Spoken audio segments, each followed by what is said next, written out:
Welcome back, Bears fans, to another episode of the Bears Brothers podcast, and welcome to our Bears Jets postgame show. The final whistle just sounded, and our Bears beat the Jets 24-10 and get their first win after the bye week. And even though this wasn't a pretty win, it was a game in which it was maybe a little sloppy, a little boring at times, especially in the first half. It's a win. A win's a win, and we can talk about this as we go through the episode. I'm your host, Will DeWitt, and to help me break down this game, I have two of my Bears brothers right here with me. I'm joined by Nicholas Moriano and Will Ingles, and as you can tell here, if you're watching on YouTube, Nick decided to be festive for Halloween a little bit early here with his Spider-Man outfit, or costume, I should say. Sorry, not an outfit. But guys, let's not just waste any time because I want to jump right into our opening drive and first quarter of our show. Let's go ahead and begin with this week's monster moment. And so for me this week, my monster moment is going to be that Anthony Miller touchdown because, the Jets, they're top 5 in the NFL in terms of defense in the red zone and on third down. And this play was third and goal. It was a great pass by Trubisky, back shoulder. Miller had a great adjustment in the back of the end zone. And this extended the Bears' lead 14-3 midway through the third quarter. And that 2-score lead was really all we needed because, say, the Bears settle for a field goal there, and the Jets go ahead and get that next touchdown, it's a whole different game compared to what it was. So for me, that touchdown was a very pivotal moment in the game, and it's going to be my monster moment. And Brandon's not here for a stat of the game, but give me a few minutes. I'm going to dig one out, but let's go over to Spidey. Nick, do you have a knack or a knock? Definitely have to go with the knack with this Bears victory, and it's going to go with the Bears defense winning on first and second down. What you saw with the Jets offense, they had a lot of third and long situations, which is not a good situation for any quarterback, especially a rookie. So I'm going to have to give it to the Bears defense being able to win on first and second down, getting those negative plays early, and that set up for success later in the drives and the defense to get off the field. So it has to go to the defense and how they played, just honestly overall, but especially on first and second down. All right, over to Will Ingles here. Give us the lowdown. What's the specific reason why the Bears won this game? It's going to be stifling defense throughout the entire game. And this allowed that offense to kind of get moving. And this is something we talked about, especially in weeks 2 and 3, where Trubisky struggled definitely in the first half of that Seattle game and Arizona game. This was supposed to kind of be the narrative the whole season, is that this defense was really built to lead the team, and then Trubisky will be able to grow and develop underneath that. The last 2 weeks kind of changed that narrative with Trubisky lighting up the stat sheet, really leading the offense to some points. But don't be disappointed. It's a victory, might be ugly, but the Bears scored 24 points at the end of the day. And when Mac's back at full strength, 24 points is going to be a lot to score on this defense. So stifling defense leads the way, and the offense catches up late. Good stuff there. And my side of the game is going to be about that stifling defense. And specifically, it's going to be about the Bears run defense today because they held the Jets to under 60 yards as a team and 2.4 yards per carry. And one of my keys heading into this matchup was for the Bears to stop the run because Sam Darnold throughout this season, when the Jets found ways to be very effective with the ball on the ground, they end up having a decent passing game. And today the Bears, and that's what goes back to Nick's knack as well, winning first and second down. So for me, if you take Sam Darnold out of the equation, he had 22 of the team's 57 rushing yards, which means the two backs, Isaiah Crowell and Trenton Cannon, had less than 40 combined themselves. So the Bears held running backs to less than 40 yards on the ground today, which I think is a big reason why they were able to kind of keep the Jets, of course, from finding any sort of rhythm, and they really kind of were able to pin their ears back and get after Darnold a little bit more than we saw in some previous weeks.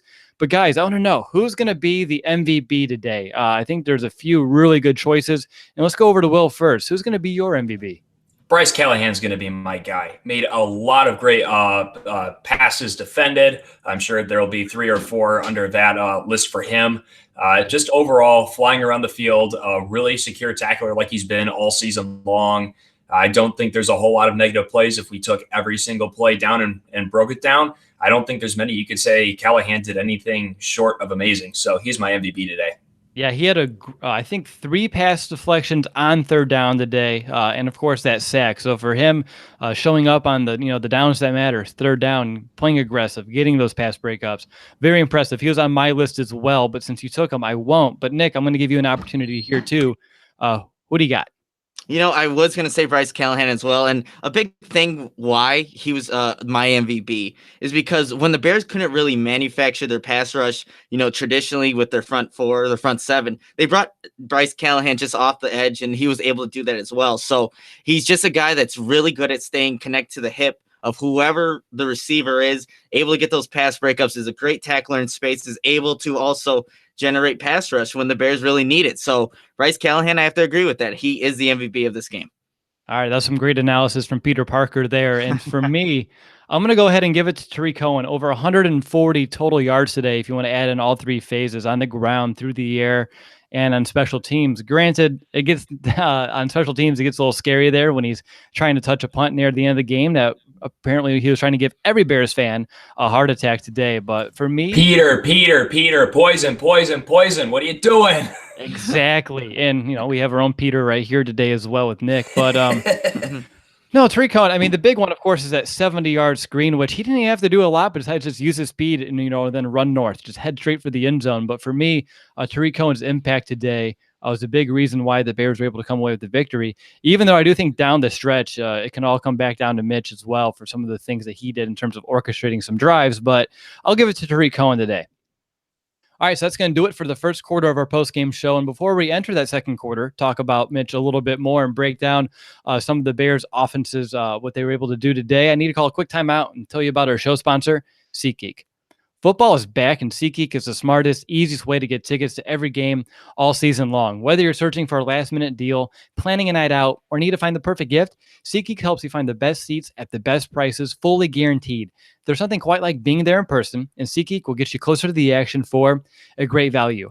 As you know, the Bears brothers have the SeatGeek apps on our phones, our devices, by far the easiest way that we've been able to purchase tickets. I'm personally a big fan of how they make searching for the best values so simple. All you have to do is sort by value, and instantly you're able to make sure the tickets that you're looking at are the most worth it. SeatGeek is designed to make your ticket buying experience easier than ever. By searching multiple ticket sites and grading every ticket based on the value, SeatGeek helps you immediately identify the best seats that fit your budget. And it doesn't just end with sports. SeatGeek has plenty of tickets to concerts, comedy, and theater too. And the best part of all this is that our listeners get $20 off their first SeatGeek purchase. Just download the SeatGeek app, enter the promo code BEARS today. That's promo code BEARS, BEARS, for $20 off your first SeatGeek purchase. All righty. You're listening to the Bears Brothers podcast. I'm your host, Will DeWitt, joined by my fellow Bears brothers, Nicholas Moriano and Will Ingles, and the three of us are breaking down this Bears 24-10 victory over the New York Jets. And it's time for us to break down the Bears offense today. And Nick, I'm going to go to you first. Any opening thoughts? At first the offense was slow, to be critical of it, because again, this is a Jets defense that had a lot of people missing due to injury, but Mitch Trubisky was just missing throws in the beginning, and I thought the play calling as well was a little questionable. But you see what second half adjustments can do for a team, and that's why I was just trying to tell Bears fans on Twitter, just give it a sec. Matt Nagy has shown that he can make some halftime adjustments at times, and that's exactly what the Bears offense did in this game against the Jets. So overall, I think they ended well, but they just need to have a faster start to when they start these games, especially offensively, because that can really put a team away, like the Jets that was injured coming into this game. But overall, I'm happy what I saw from Mitch in that second half. What about you, Will? When you look at what the Bears offense was able to do today in terms of the entire game, what's perhaps your biggest, takeaway from it? I would say this is the first game this season that the Bears have stuck with the run from first quarter to fourth quarter, and it paid dividends. Sometimes those first three quarters, it looks ugly, but it paid off in that fourth quarter. Jordan Howard broke off some big runs, and of course that big touchdown that really kind of sealed the game away. It's something that we haven't seen this year. I mean, we've ran the ball at times, but this is the first time we have really dedicated ourselves to an interior run game throughout the entirety of a game, and it paid off today. Absolutely. For me, when I'm looking at this Bears offense, Nick, you mentioned it, needing to start just a little bit faster. And I agree. Granted, though, they did score. They should have scored on the opening drive. That didn't work out with Cody Parkey. And then it didn't take them long to get that 70-yard field goal. But after that, things kind of soured for the rest of the first half. But luckily, what I really take away from this offense is just another game where Matt Nagy and company go out there, make some really strong halftime adjustments, and the Bears are able to put up, of course, how many points in the second half? All right, so we scored 24 total. What was it, 7? So that would be, quick math, was 17 points in the second half. There we go. Math major over here. No, I wasn't. Communications. But yeah, so for me, the Bears were able to come away, make some adjustments, put some points up on the board, which came crucial at the end of this game, especially with the Jets getting that touchdown here near the end of it as well. But we'll go ahead into some player specifics here. Trubisky, let's go over to Will first, because early on it seemed like we're having another round of those accuracy issues, but then those started to get cleaned up. What did you see? What was like the difference between the end of the first half Mitch to what we saw in the second half? A lot of footwork, I would say, is the difference. I don't think he had a very stable platform, got happy feet a few times. So unfortunately, a lot of times it seems that when Trubisky's mechanics are off, there's no salvaging his throws at that point, which in the NFL, there's going to be situations where you have to throw off platform. I'd really like to see him develop that a little bit more, which is unfortunate because his athleticism outside the pocket is so great. But if he's not able to kind of go in that paint by numbers motion and throwing motion and making sure you have that platform, as I mentioned earlier, it kind of seems to fall apart for him. So that's something I really hope to see develop more as the season progresses. Additionally, the Jets always send a lot of pressure, and that seemed to throw him off a few times in the first half as well. I'm not sure if the Jets kind of stopped blitzing a lot more in the second half, but at the very least, there is a lot more quick passing game, a lot more utilizing the middle of the field, which I'm sure we'll talk about a little bit more as this conversation continues. But that helped Trubisky definitely change a little bit more in the second half, along with giving those mechanics hunkered down a little bit more. Yeah, I mean, there's a huge difference. He was 5 of 13 in the first half, and based off my calculations here, he was 11 of 16 in the second half, so a much improved number, and he finished the day with 102.7 passer rating. But yeah, you mentioned it. With pressure in his face earlier on, he was missing some throws. Obviously, it goes down to the mechanics. He struggled with pressure throughout the majority of this season.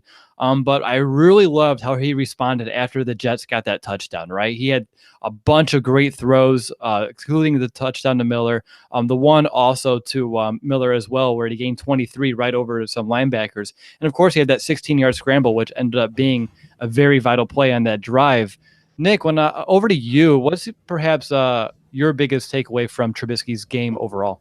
I think the decision-making overall was pretty good. He just missed on some throws early. We didn't have any of those throws where you're like, oh no, why did you just throw that pass? It could be easily intercepted. We didn't have much of that today or at all. So I just liked what he was able to do. When he was definitive with his decision, good things happened. Even on that one back shoulder throw to Anthony Miller for a touchdown, I think Mitch knew he was going there. He just had to put the ball on the money, which he did. And at times when he ran, it's not just giving the ball to Howard on the read option. He's taking it himself because he's definitive in his decision. So I like what we saw from Trubisky in that aspect. And again, when you can limit those questionable throws where it could go either way for the offense or defense, that's always going to be beneficial for the offense and Mitch Trubisky.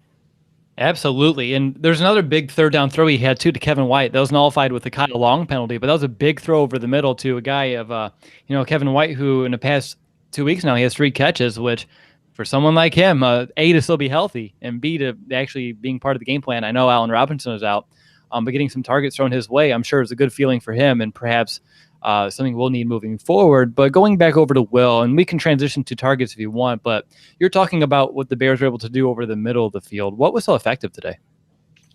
Well, the middle of the field is where Trubisky's been effective throughout his entire career. Even go back to 2017. Middle of the field is where he kind of made his money.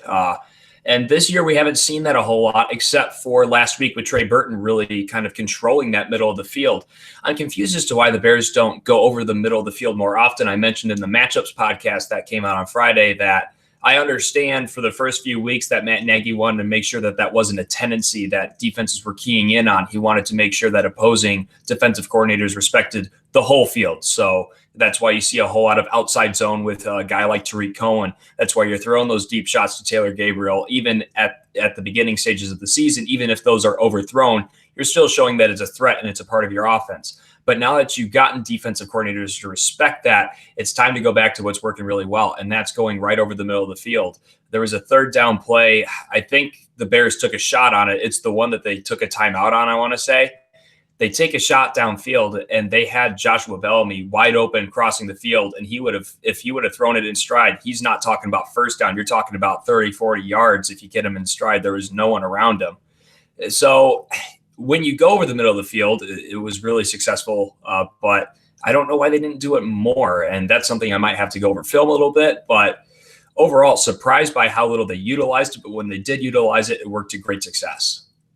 And over to Nick, I'm curious your thoughts on, all right, so the Bears' very first drive, in the very first 5 plays, 5 different Bears touched the football. You have Trubisky on a scramble, Tariq Cohen, Jordan Howard, Taylor Gabriel, Anthony Miller.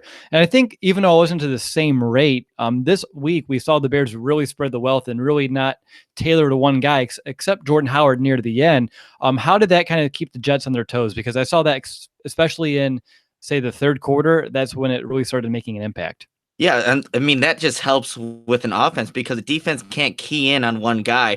And a guy that just makes life easy is Anthony Miller because he can line up, in a lot of different positions. And when you have multiple guys, and even being without Allen Robinson, that just makes a defense have to play honest. Because look, Joshua Bellamy was involved a lot more than I thought he was going to be involved, but he actually did make some good plays. And then Trey Burton wasn't involved very much, but then you make that up with an Anthony Miller. So all these guys contributing and being able to spread the wealth, like you mentioned, Will, is great for an offense. And I'm glad the Bears don't have to have a number one. Essentially, I know Allen Robinson fits that role, but he doesn't have to be because you can spread the wealth, keep a defense honest. That's just going to make it an offense harder to guard overall. Absolutely. All right, let's look at some of these targets here today. I mean, of course, Tariq Cohen leads in terms of yards with that one catch for 70 yards in the score. But Taylor Gabriel, he got a little bit more on track today. 4 catches off 6 targets for 52 yards. Will, I want to go over to you first in terms of how the players were utilized and I want to know who stood out to you. Definitely going to be Anthony Miller here. Last week he had 7 targets, but that's when Trubisky threw back to throw 50 times. He only drops back 29 times today, only slings the ball 29 times. 7 of those still go to Anthony Miller. He's developing a role in this offense. We saw it early on in the season that he was starting to get more targets each and every week. Then he went down for a little bit with that shoulder, but now that he's back, it's really seeming like he's carving out a role in this offense. And I'm all for it here because he's shown what he can do as far as route running, even now that we're not in training camp and preseason. He still carried that over to the regular season. You wanted to see him be a little bit more aggressive at kind of those 50-50 balls. A lot of that happened last week, but to this point, and especially in this contest, he really showed it out today. He made those targets count and very productive for the most part, especially on that, like you mentioned, that back shoulder touchdown. That is something that you hope those two young players, Trubisky and Miller, kind of develop for a long time.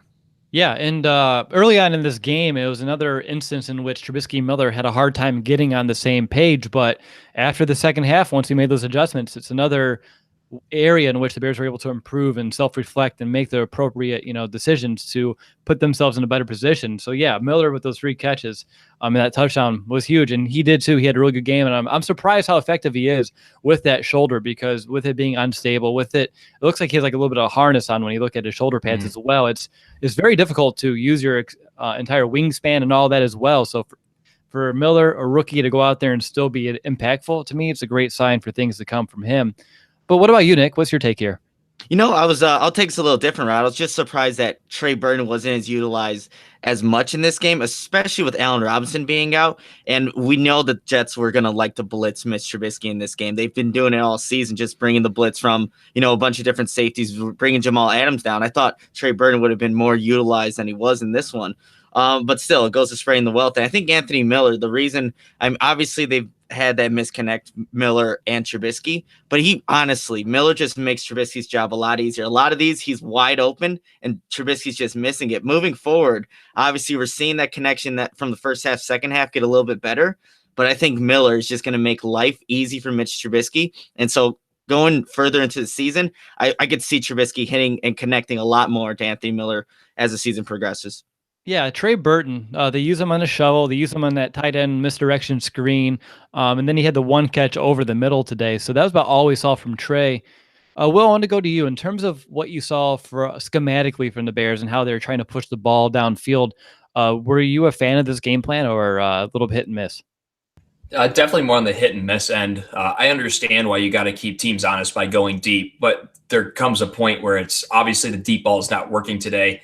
The wind conditions obviously made that tough, and that doesn't mean that you're absolved of any responsibility of throwing the ball, but perhaps maybe the 50-yard bomb downfield isn't exactly your best option at that point because you're almost having to play the wind that point as a quarterback, and that you never want to be playing the wind, kicking, throwing. That's never something you want to do. So keep the passing game short. And like I said, middle of the field was wide open pretty much all day. And when you blitz, you're mostly going to be in man coverage, which means it's much harder when you have those crossing routes to cover for an extended period of time. So when it comes to that, I don't understand why the Bears didn't utilize the middle of the field more, especially opting for those longer shots that are going to be a much lower percentage in this weather and any time for that matter, even in man coverage. It's what goes into completing a long ball. It takes a lot. And especially in those conditions, as I mentioned before. So when it comes to that, I really disagree with the game plan. However, like I mentioned to start off the offensive segment, keeping with the ground game for an entire 60 minutes, very important, very good to see. Hopefully there's some more success between quarters 1 and 3, but you set that up so you can win the game later on. You've made sure that you put those miles on the defense throughout the game, and then it pays off when you really need it come crunch time, because that was still a game in the fourth quarter. But they were able to salt the clock away and also come away with some points with keeping the ball on the ground. So that was important, and I like that. But passing game, there are some concepts that were very strange to me. But let's go ahead and transition to the running game because you talked about it. And the Bears today, they showed some great balance. They had 34 rushing attempts to the 29 passes, which I want to go back. I don't know how many times we had more rushing attempts than passes this season, but I don't think it's a lot. And this could, in fact, be the first time this year. But Jordan Howard, 22 carries, 81 yards. He had the long of a 24, which is a big play down the stretch. And, of course, that touchdown. But the Bears now do improve to 10-2 when Jordan Howard has at least 20 carries. So, Nick, I want to know, it took him a little while to get going, Howard, but near the end of the game, what happened? Did the Bears offense finally start wearing down the Jets defense? How was Jordan Howard able to finally get, I don't think he's fully, back yet, but this is the most effective we've seen him this year.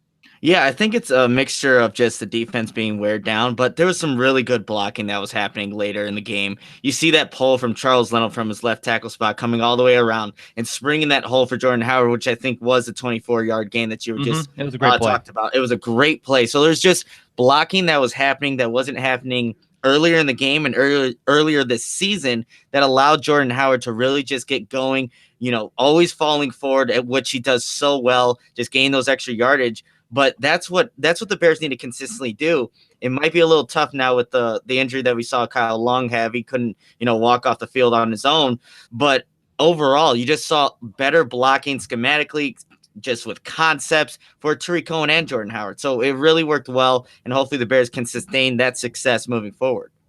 Yeah, we'll talk about that injury here in just a little bit. But no, Jordan Howard, what I really liked on the drive in which he had the touchdown was he had that big 24-yarder that got the Bears inside the 10, and the next two plays went right back to Jordan. Another run followed by a third run in a row, which was, again, and he did it quickly too, so it didn't really allow the Jets to sub, make some substitutions, get some different personnel on the field, which I thought was a very vital part of that drive by Coach Nagy, one of my favorite decisions he made this game, because in the past you see him kind of change it out, get some more receivers out there, get a little cute in terms of maybe that misdirection, tight end screen again, something plays like that. But this time he kept it simple and just pounded it with Howard twice more up the middle, and we ended up finding pay dirt. So for me, sticking to the run down the stretch was huge in this game.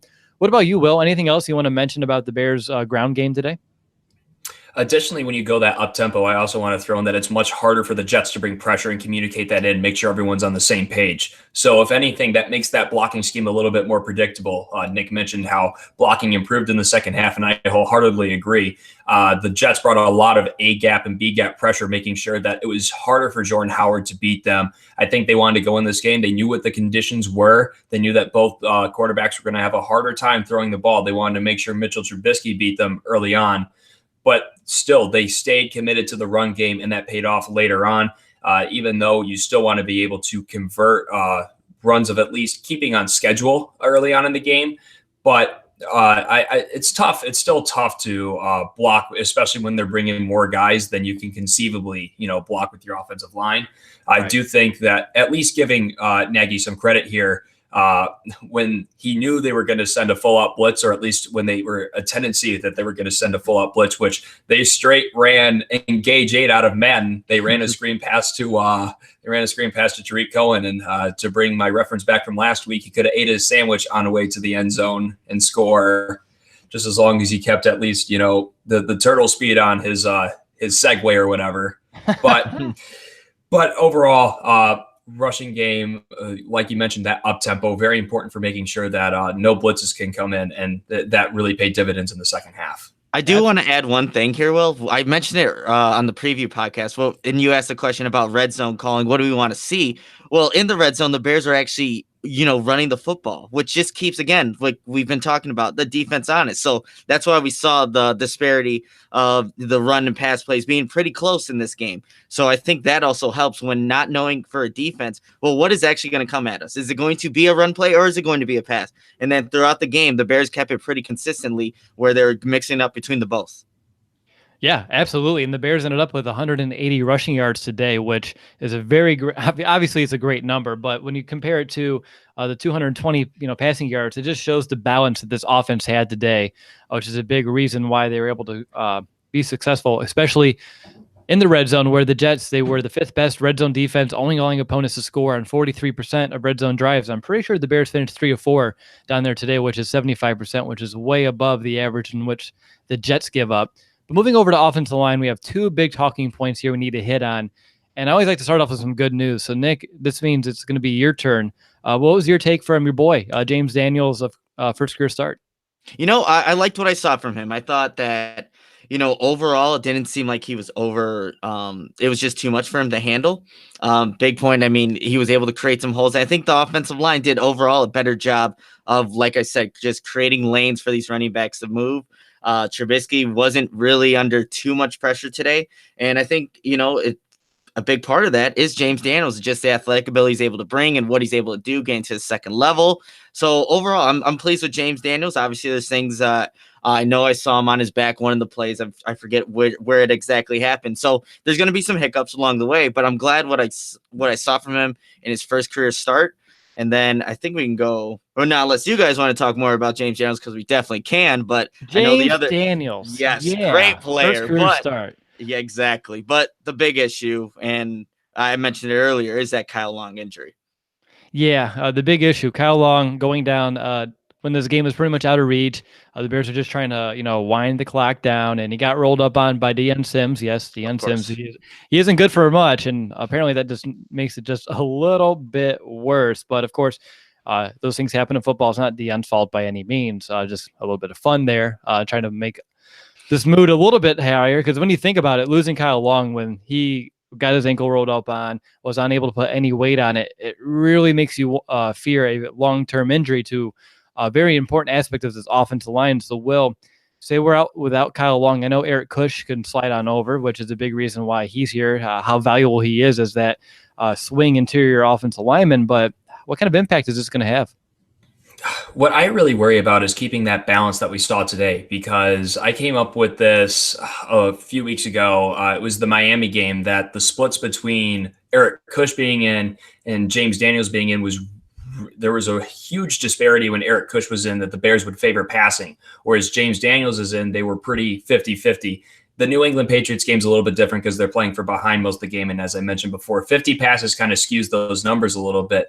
But maybe I'm looking too far into this, but James Daniels is in the whole game today, almost a 50-50 offense as far as keeping with the run and the pass. So with Eric Kush coming in, I'm curious if they don't believe in Eric Kush's ability to run block. That might be, like I said, looking into something too much, especially when they're able to split snaps between the two, being Daniels and Kush, that there was kind of that tendency starting to arise. But I'm curious how that balance is going to turn out as we develop throughout the year. And of course, the biggest concern for me is that leadership overall, because Kyle Long sets the tone on that front five.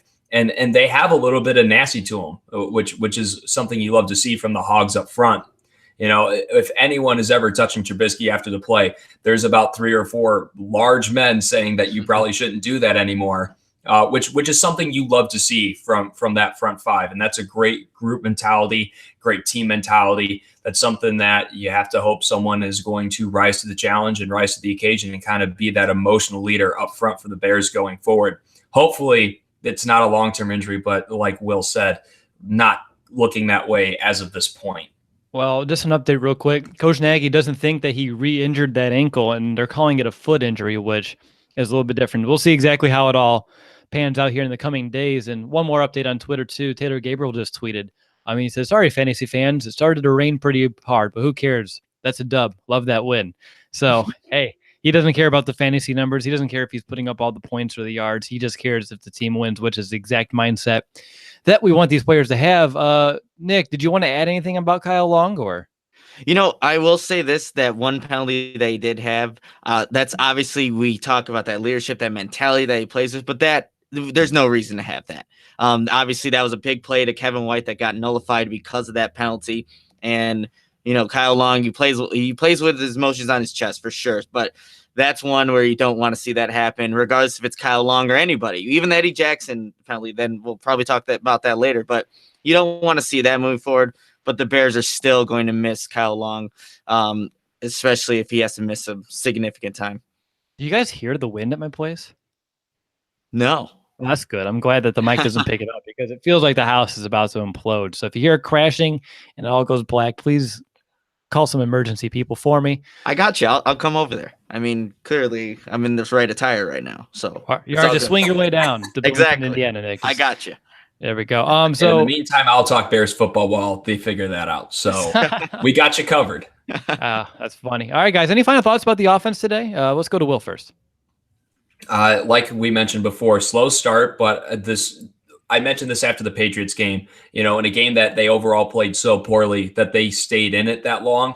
I think that this is probably one of the worst offensive performances of the year, probably second worst in front of the Arizona game, in my estimation, and they still put up 24 points. I think that speaks a lot as to what this team can do. And going forward, I think they will continue to stack and develop as they move forward. I think they tried a few different things. I think they wanted to kind of develop that run game a little bit more. Hopefully they take that confidence moving forward, and this becomes more of a dual threat offense as we move forward and not kind of just that big play through the air.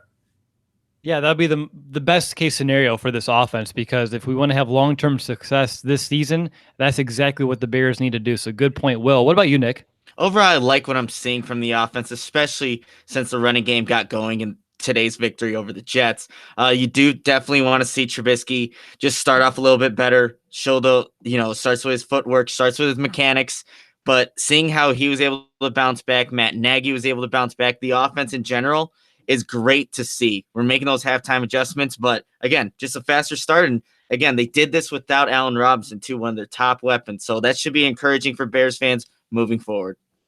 Yeah, and I just want to kind of re-emphasize just how crucial it is to make those adjustments and find ways to overcome mistakes. Because after the Bears had that first half touchdown, that screen pass to Cohen, in the first half, they ended it with 3 straight punts, 27 yards, 0 yards, another drive of 16 yards. They entered the third quarter, very first drive, ends up going with another punt, only 5 plays, 27 yards. But from that point on, they regrouped, and in the next 3 possessions, they found points with a touchdown, that field goal, and followed it up with another touchdown, answering the Jets as well. So for me, just for them to find a way to put it all together in the second half when things got a little bit close is all we need. Again, this was an inferior opponent, and we were at home, and it's a game the Bears should have won, and they did. And then in the end result, even though the offense wasn't putting up 500 total yards and 50-plus points or 40-plus points, 24-10 is still an honorable victory in the NFL, no matter who your opponent is. So for me, the offense did what they had to do today. Some weeks is going to have to play better, but I don't think next week versus the Bills we're going to need to do so much more. But we're getting ahead of ourselves. All right, so up next, we're going to go ahead and enter the third quarter of our show and break down the Bears defense that, again, only held the New York Jets 10 points today. But real quick, I want to go ahead and let you know that at any point throughout this show, anytime throughout this weekend, if you have any questions about the Bears, make sure to give us a call for our audio mailbag episode to get your voice heard on our podcast. So our number to call in is 872-240-4007. And again, I encourage you to add us to your contacts. That way, if you have a question anytime throughout the week, you can easily pick up your phone, a couple buttons, leave your voicemail. But again, 872-240-4007. Leave us a voicemail with your Bears question, and we will answer it later on in the week on the podcast. All right, guys, so now we're in the third quarter of our show and breaking down this Bears defense. And Will, I want to go to you first. How are they able to stop the Jets offense, which again, the Jets offense had a bunch of injuries at some key positions. Was that it, or did the Bears defense kind of right the ship a little bit this week? Well, no matter what, no matter who you're facing in the NFL, you're facing an NFL offense. So no matter what, there are some things you have to do. The first thing the Bears did is they made the Jets one-dimensional, which they did from the get-go. Like you said earlier, the Jets were averaging two-ish yards a carry, which, you take away that part of the game. Then you make them rely solely on the pass. And in the case for the New York Jets, they are starting a rookie quarterback, which I'll be honest, I thought Sam Darnold, for what he had around him, played a pretty darn good game. I mean, he took care of the ball. His mechanics was really sound. He just didn't have anyone getting open for him for the most part. But like I mentioned, you put them in that pass game. They have their 3 top wide receivers out from numbers perspective on the year. And that's where you just start to take advantage. And they were razor tight on coverage. We mentioned Bryce Callahan already to this point in the show. He was my MVP for a reason, and that's because they had razor tight coverage for the vast majority of this game.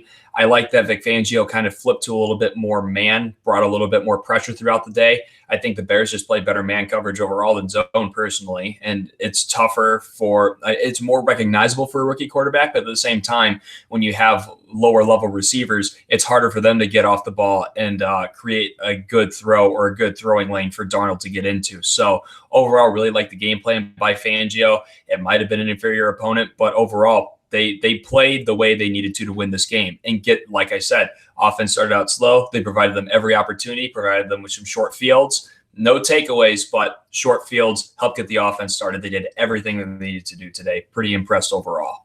Yeah, I'm impressed as well. There were, at my count, 6 or 7 drives in which the Jets turned the ball over either via a punt or I'm trying to see here. Sorry, that they forced a 3 and out. So we had 6 3 and outs here in this game, which is a great number to have. Of course, when you do that, you're limiting what the offense can do on the field. You're getting off on third downs, which kind of goes back to Bryce Callahan. We'll talk about him here in a bit. But Nick, over to you. When you're looking at this Bears defense, what's the difference between what the defense we saw this week compared to the last 2? I think it's just winning in the trenches. I know Brandon would agree with me, having watched this game. The Bears were, like Will said, were not able to get their running game going, made them one-dimensional, and that's all starts with the defensive linemen, the linebackers, the outside linebackers, just winning up front, containing, filling their gaps, making sure none of these running backs got going. And that's really the difference, because once that happens, you put Sam Darnold in situations that you don't want to be in, like I alluded to earlier. There's a lot of 3rd and long situations, and Darnold, yes, I thought he did play a pretty good game. He didn't give, that defense opportunities to create turnovers, except there was one with Eddie Jackson that could have been picked off. He just slipped in and almost took that pass back to the house. But again, he played an all right game. It's just the Bears were just dominating up front, which didn't allow the Jets to really do anything offensively. Yeah, no doubt. Let's go ahead and jump right into the positional breakdown here. And looking at the defensive line, something that I noticed is that between the defensive line and the outside linebackers today, in order to find a way to generate some more pass rush, they're using a lot of stunts. And Will, I know you play, of course, linebacker here in college. So what did you see in terms of what they were trying to do there? Because I noted heading into the preview show that watching the Jets offensive line, they do get confused when you throw some stunts at them. How are they able to utilize that today? So essentially, when you're throwing stunts into the mix, after a while, especially with the way that Fangio likes to play defense, it can get predictable at times, and it allows the offensive line to communicate, especially when stuff starts flying at 100 miles an hour. It's helpful to know, or at least anticipate, where the defensive line is going to go, which way they are going to slant, which gap they're going to hold and maintain. However, when you start having guys twist around, you're sending either Roquan Smith or Danny Trevathan in as an extra rusher or an extra gap player, kind of more on kind of a run blitz type of thing.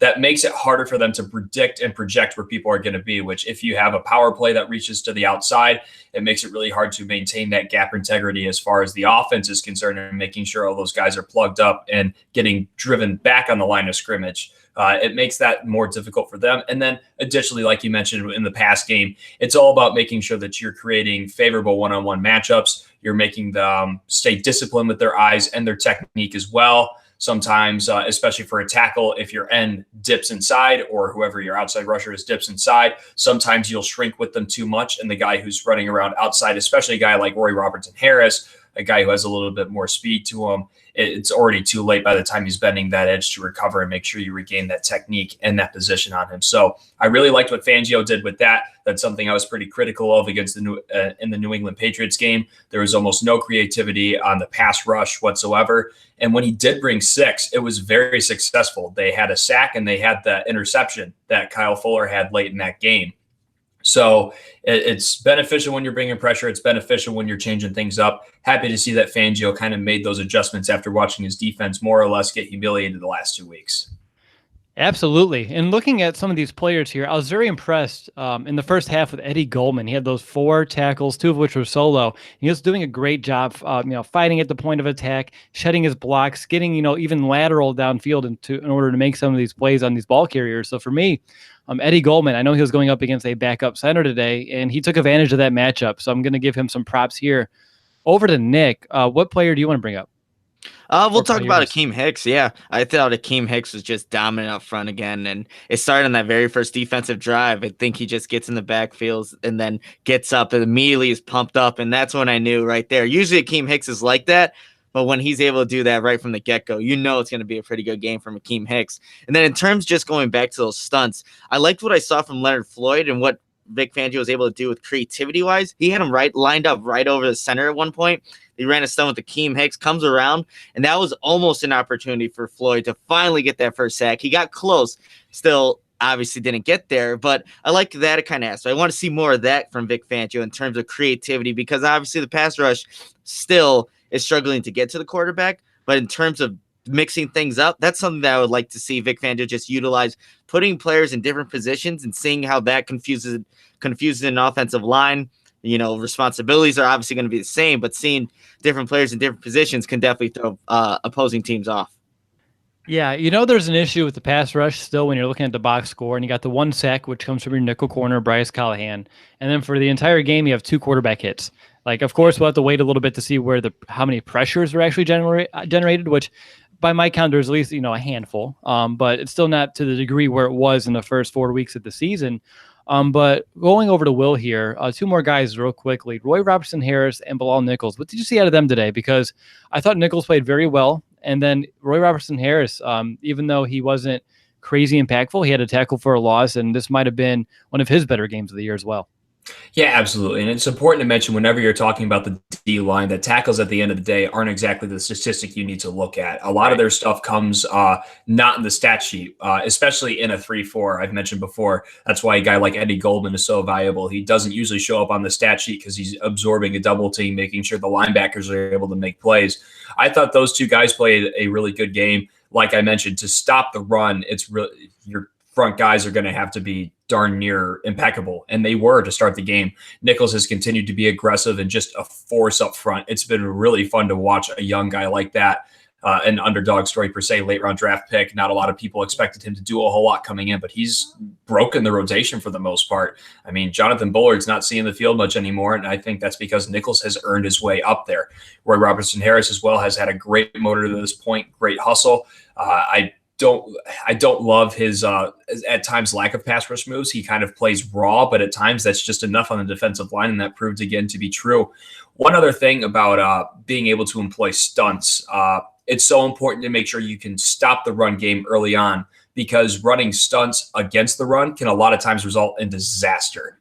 So that's a big part of them being able to stop the run early on, because when you're calling stunts into a run play, a lot of times you're moving laterally as a defensive lineman. And when that happens, it's really easy to get pushed downfield and create a lot of those holes, not only horizontally for the offensive line, but vertically too, which makes a lot of gaps available for running back to cut back or slice through, which makes your job as a linebacker very difficult. So hats off, like I said, all around. Great job by the defensive line, and also Fangio making sure that he had the run under control before he started mixing in those stunts. Nick, you already mentioned Leonard Floyd. Any other outside linebackers you want to mention? I mean, we were without Khalil Mack today, but of course that wasn't much of an issue in this game, which I'm glad they gave him some rest, and we're still able to come away with a victory like this. But they did have Isaiah Irving and Kylie Fitz out there sometimes getting some action, which has been very sparse, to say the least, for them so far this season. But anything else you want to mention about the outside guys? Yeah, I thought Aaron Lynch played a pretty good game. He was able to just contain his side, seal the edge, not allow anything to get outside of him. Was in on a couple of those pressures that I assume would come up on the stat sheet. But yeah, I liked how Aaron Lynch stepped up to the plate because I really wanted to key in on Leonard Floyd this game just to see how does he, come out with Khalil Mack out. He's going to be the guy that the Bears are going to want to rely on to get this pressure. And honestly, I don't think he did the best job at that. I just see him at times when if he's not getting off and getting past the tackle with his speed, he's just getting stonewalled by the tackle. And we want to see those, diverse moves in his repertoire, which I know he has. I know he put a spin move on one of the tackles that, again, didn't get home at the quarterback. But still, we need to see more of Leonard Floyd. And I thought overall Aaron Lynch had a better game, just being able to contain inside. So Leonard Floyd, we're still looking for that guy to step up and be the first-round draft pick that the Bears moved up to get 2 years ago now. Yeah. And a big reason why the Bears were able to stop the run today, when you look at the entire front seven, was the play of these inside linebackers as well. Roquan Smith, Danny Trevathan. There's a few times where you just saw Trevathan just firing, closing the gap, bursting right through it, making a play on the ball, which I really like to see. And then Roquan Smith, he had two plays that I noted that stood out the most. One was good, and one was just confusing. And I'll start with the confusing one. Early in the game, it was the Jets' third drive. He got in the backfield, and he was standing right in front of Sam Darnold and pretty much just stopped in his tracks. And then Darnold ran right around him. I don't know why he stopped. I don't know why he didn't take down the quarterback.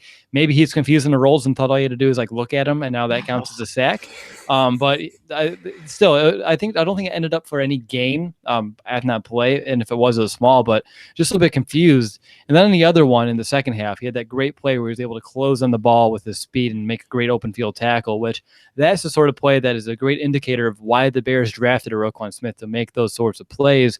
But what about you, Will? When you're looking at Danny Trevathan, Roquan Smith, what were some of your observations? They definitely flew around today.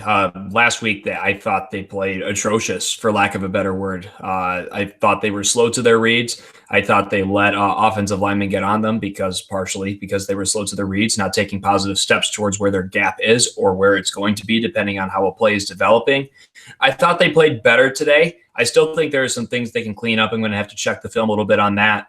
I think the defensive line played very well today, and I think that to some extent actually kind of covered up how the inside backers played to an extent. I still think they played all right, but I'd probably say the defensive line gets an A grade, and I'd say the backers get more of a B- today, at least in my opinion, between Trevathan and Roquan. I still think they're a little slow sometimes, and Trevathan shot through a few more run-through gaps today than especially against the Patriots, but overall, I'd like to see them be a bit more efficient and aggressive in their footwork as well. All right, going over to Nick, unless you have anything you want to add about the linebackers, do you want to just jump right into the secondary? Let's do it. All right, so Nick, when you're looking at the Bears secondary today, they did a really good job of containing these receivers, but I'm curious to your thoughts here. Was it more of them sticking to their coverage and playing well, or was it just the huge talent gap between these Bears, corners and safeties, and the Jets playing, backup wide receivers this week? I think it was a little bit of both, to be completely honest. Anytime you can go up against an offensive unit that doesn't quite have the star power or just the talent at wide receiver, that's going to help you as a secondary. That's just, common sense there. But in terms of how they played coverage, I thought the Bears were pretty sound in it. The only one big play when you really think about it is that one to Kyle Fuller where he just missed times to jump. He mistimed it. And then if you take that away, I thought the Bears as a whole just played really sound. We're on top of their guys. We're able to, contest and just make it difficult. It's not like there were easy catches out there. There's a couple slants that went for first downs, but overall, I thought the secondary did a sound job in covering their guys, playing to their assignments and, just playing fast. Okay, real quick, I'm going to get to Will about his thoughts in the secondary, but this quote from Mitch from the postgame pressers, it's priceless. By the way, he wore the Mike Ditka costume. That was awesome. In the postgame right now, in the presser, so he's still wearing it after the game. And then he said, and I quote, "I wouldn't call it a costume. I'd say I dressed as a legend." Oh, wow. Yeah, I like it. I like it a lot. Mm-hmm. Getting back on track, secondary. Well, I'm going to go over to you, and I'm going to give you a specific one here because your game breaker matchup was Adrian Amos versus Isaiah Crowell. How did that pan out? I thought he came down and played him really well. Like I mentioned, overall, I think the defensive line, as I've mentioned before and harped on it, I thought they played a major role in everyone else being able to stop the run. But overall, no runs really got anywhere. I think Carroll maybe had 1 for 8 or 9, and that was it. Like, that was anything that got past 5 yards. So Amos did well playing in the box, and specifically a play that stood out to me was when Cannon came out on a wheel route, and Amos was covering him. I was like, it's not Leonard Floyd! Ha! Yeah, I had that noted too. I was like, great man coverage by ... Adrian Amos, because in the past against the Patriots, especially last week, that's the play where you see an outside linebacker pick up the back, and hey, look at that. Vic Fangio made an adjustment. He put his strong safety on the running back on that wheel route, and it worked. But getting back to the rest of the secondary, what's your thoughts about looking at, we'll get to Jackson's penalty in a minute. I really don't want to harp on it too much because at the end of the day, it wasn't too much of a backbreaker. It's still kind of a dumb penalty, but looking at guys like Kyle Fuller, Prince Amukamara, and we talked about Bryce Callahan in depth, but if you have anything else you want to mention about him, feel free. But I thought overall they played really well. My notes here are pretty quiet for both of those outside corners. Amukamara had a really nice tackle and a pass breakup as well, I think. But other than that, Kyle Fuller, I have the dropped interception or the one that went right through his fingers. I don't even know if it counts as a drop, more like a sift through. But let's go to Nick first. And looking at Kyle Fuller, Prince Amukamara, and if you want to bring up Callahan again, you can. What's your takeaways from these corners? I thought they played a really good game, honestly. And I know Kyle Fuller did miss that interception there, but there was one play where the receiver, I think the ball just gets dislodged, and then Kyle Fuller comes up with a hit. I think it was on Curse, and he's like injured. He's injured for a little bit. It's that physical mentality that I love from Kyle Fuller, just laying down the hit, able to come up and run support. And also, obviously, it's been apparent that I wasn't the biggest fan of Prince Amukamara, but he's, put together some pretty good games this season and having gone through some injuries. Another good game today, but it definitely helps not having to face the talent that the Bears secondaries had to face in, previous games. But yeah, whenever the corners, it's quiet. There's not a lot of big plays that you remember. That's usually a good thing. Mm-hmm. And, Amukamara, he needs to start picking up the pace if he wants to reach that 10 interception number that he set out for himself. But what about you, Will? Any final thoughts about the secondary? Tackling was much improved today. Not a lot of balls got completed, but when they did, they stopped him for the 8 or 9 yard gain that they caught it at, and they lined up and they played another down of football, which, obviously for the Jets, Tony Romo, I thought was a bit brutal in saying everything just looks harder for them. But, to an extent, it's hard to move the ball in the NFL. If you make them line up and take more snaps, it's harder to move down the field, make the tackle at the catch, and line up and play another down of football, which is exactly what the Bears did today. Which is how teams like the Jets will beat you, is if you let a routine, 7-yard hitch, 10-yard slant go for 60 or 70 and a touchdown. Now you're talking about a whole different ball game. So much more refined tackling today, and that was great to see, especially after the last 2 weeks. And Will, that's a really good point that you mentioned that, because the Jets coming into this game are actually one of the better teams in, producing yak. So great that the Bears defense was able to rebound and actually make those wrap-up tackles.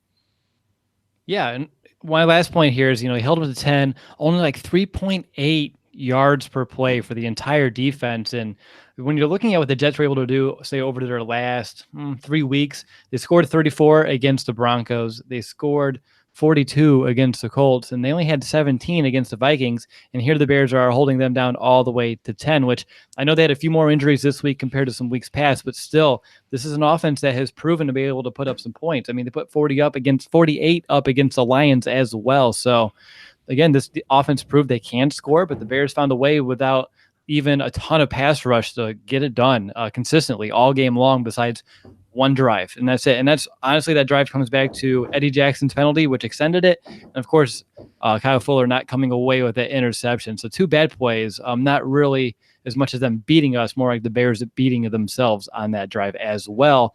Any final thoughts about this defense as a whole, guys, before we kind of wrap up this show? Let's go to Spider-Man. Yeah, so for this defense to, take that next step and go back to its old ways, they need to find ways to get their pass rush back. This is a game still that they didn't have. I know they didn't have a Khalil Mack there, but still, you got to find ways to get these guys in better positions. You can't bring Bryce Callahan every single time to generate some kind of pass rush. I know it was successful in this game, but you want to be able to get it with, your outside linebackers, whether it's running stunts or whatever it may be, the Bears still need to improve in that aspect. And I still want to see more from Leonard Floyd moving forward because he still hasn't shown much. So the Bears still, this is going to be the common theme. They got to find their pass rush. Once they do that, this defense will go back to the way it was playing the first 4 weeks of the season. Yeah, and in Vic Fangio's system, pass rush is a big component of it. It's kind of how it fuels the entirety of how he tries to beat opposing offenses. But yeah, I definitely agree that even though it was good enough today, it might be good enough next week against the Bills. But then you start bringing the Lions and the Vikings in, the Bears are going to have to do a little bit more to slow down those kind of offenses. But Will, over to you. When you look at what the Bears defense was able to do today, we kind of broke it all down. But if you had to summarize it all up, what's your biggest takeaways? They won the trenches. If Brandon's not here, I guess I better say it for him. So, they won in the trenches. And when you do that, life just becomes a little bit easier. And they just kind of snowballed that from there. One other thing I'd like to add in, I didn't get to mention, I was impressed with Isaiah Irving today. I thought he brought a lot of juice. Whether that was setting the edge or whether that was rushing the passer. I saw a lot of effort out of him today. There were a few snaps where Leonard Floyd was rushing the passer, and it just kind of looked like once the offensive lineman got his hands on Floyd, it was like, snap's over. It's just like, no, you've got to be kidding me. Like, that sometimes, especially a guy like Darnold's going to be holding the ball longer. Like, you have a chance, you got to keep going. And a lot of times he would just stay in hand fight with the guy. It's like, no, as a rusher, you are so much more effective. A guy like Leonard Floyd, who has so much speed and knows how to bend, like, get outside of him. Stop playing in the framework. You're not going to win there. You're not going to bull rush the guy. So I thought, at least with Isaiah Irving, he was fighting his tail off to try to at least get around the guy. Obviously only 1 sack on the day, but I thought he fought really hard today. Would like to see him get a few more snaps going forward. Yeah, I guess my last thought isn't really defensive specific, but more game specific, when there was not a single turnover in this game by any team. And both of these defense were in the top 3 in the NFL of generating takeaways. So it's a little surprising that we didn't have one. And one of my keys of the game was that the Bears had to win it. Well, when neither team does it, that's nullified. And that worked out in our favor as well. But I'm just surprised, especially with the elements, with the wind. And Tariq Cohen tried to give him one special teams near the end, but overall, the no turnovers is a little bit of a surprise for me.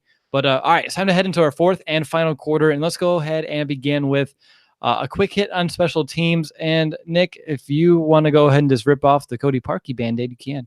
Oh my goodness, what is going on there? That what was it, a 40-yard field goal attempt, I believe? 40, yeah. It was wide right. It wasn't even close. I've never kicked a field goal in my life playing high school football, but I bet you it could have. Well, probably not. But honestly, it wasn't even close. And that's concerning moving forward for the Bears. It's whether or not I think it's situations come down the road where it's a 4th down situation or they give Cody Parkey a chance.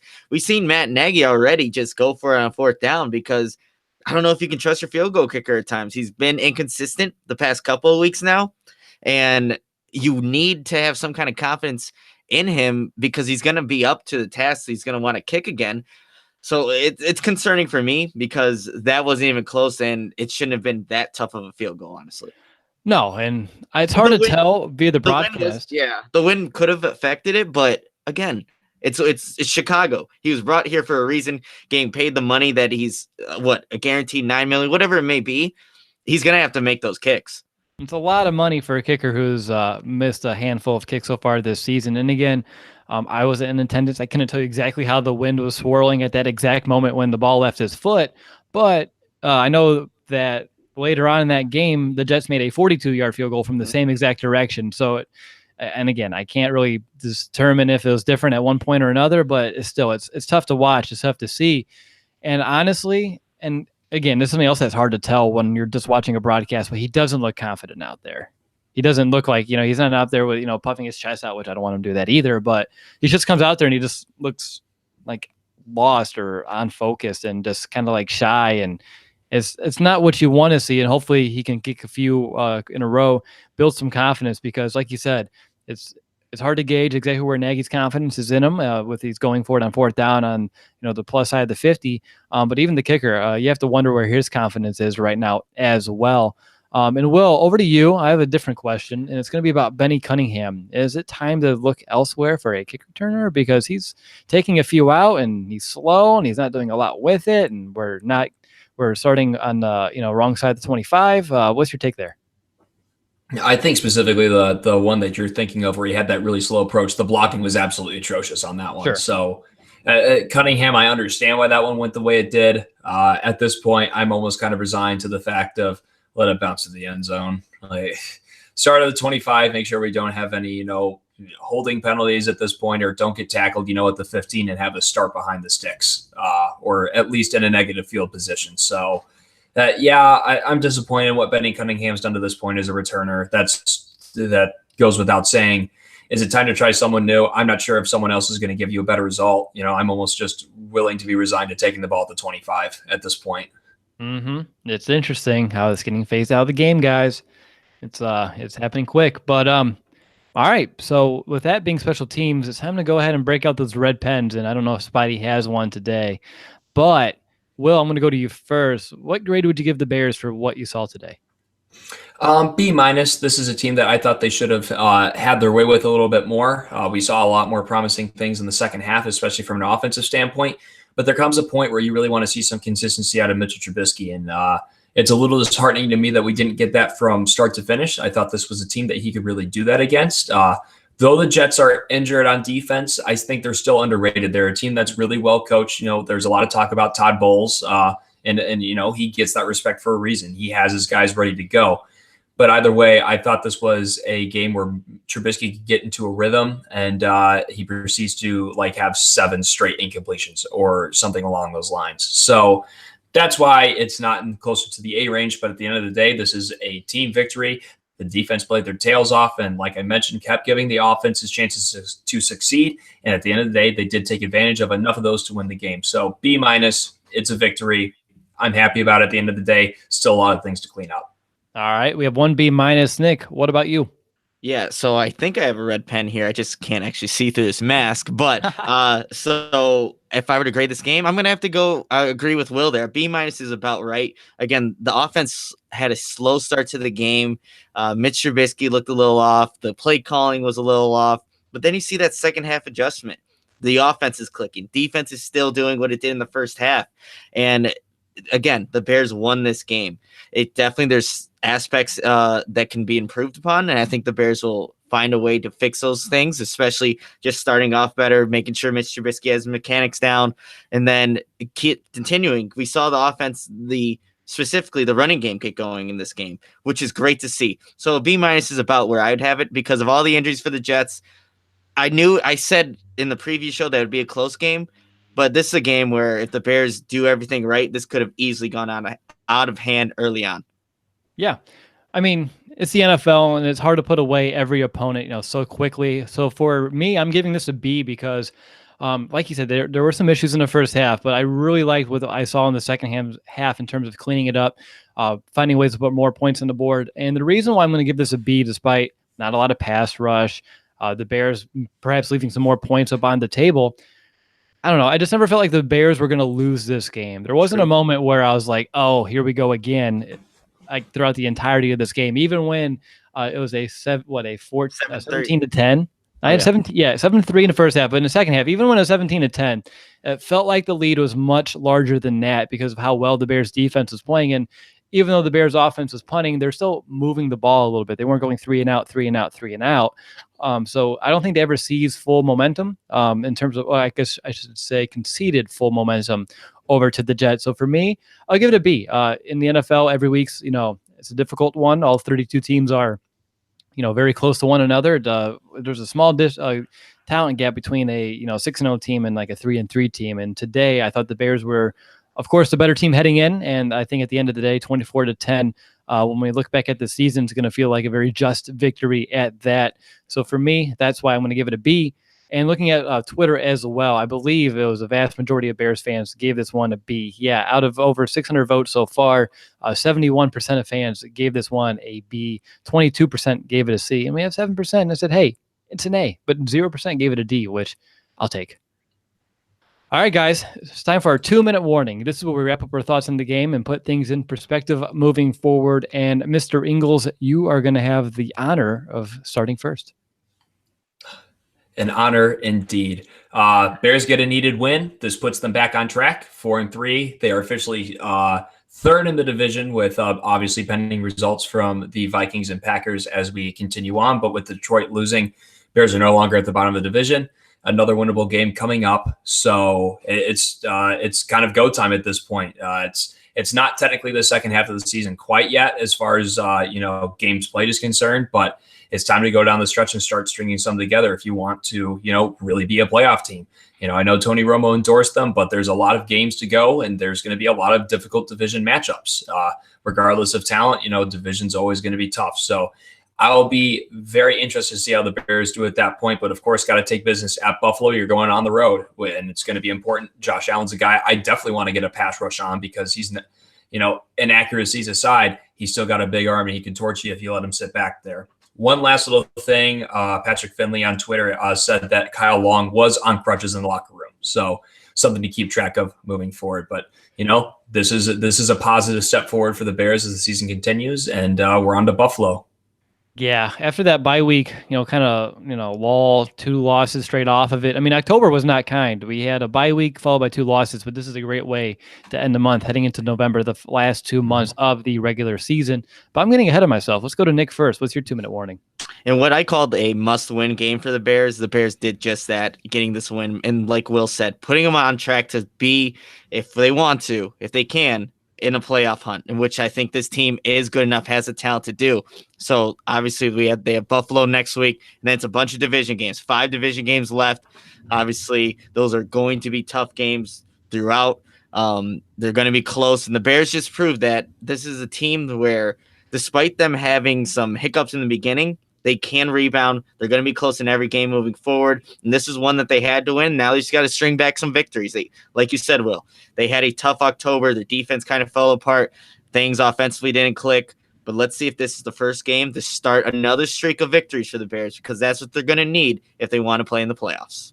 Yeah, and every game between now and the Rams is winnable. I'm not saying they will win every single one of those games, but they're winnable. And those are all teams that the Bears can, and hopefully most of them they should beat.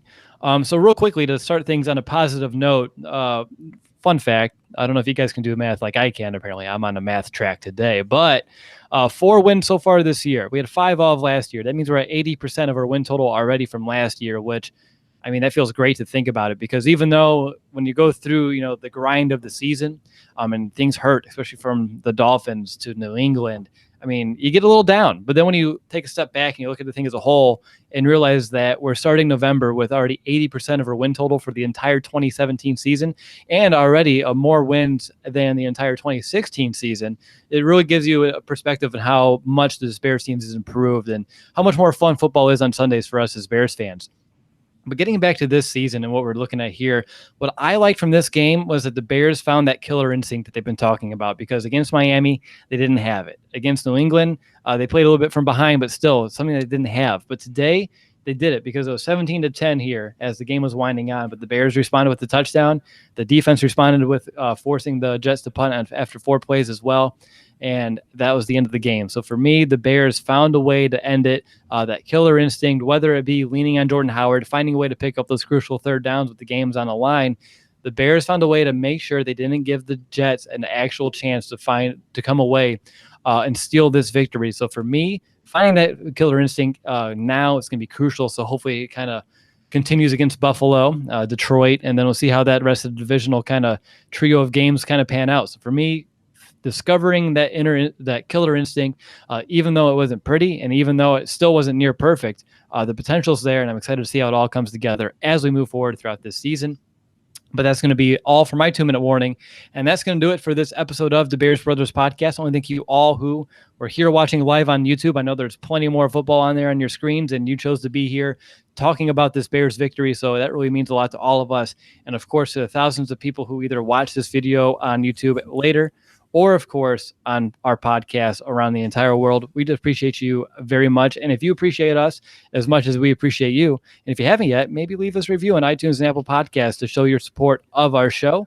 We'll be back here in a couple days to begin our Week 9 Buffalo Bills preview. But until then, have a great victory Monday. And, of course, bear down, Chicago.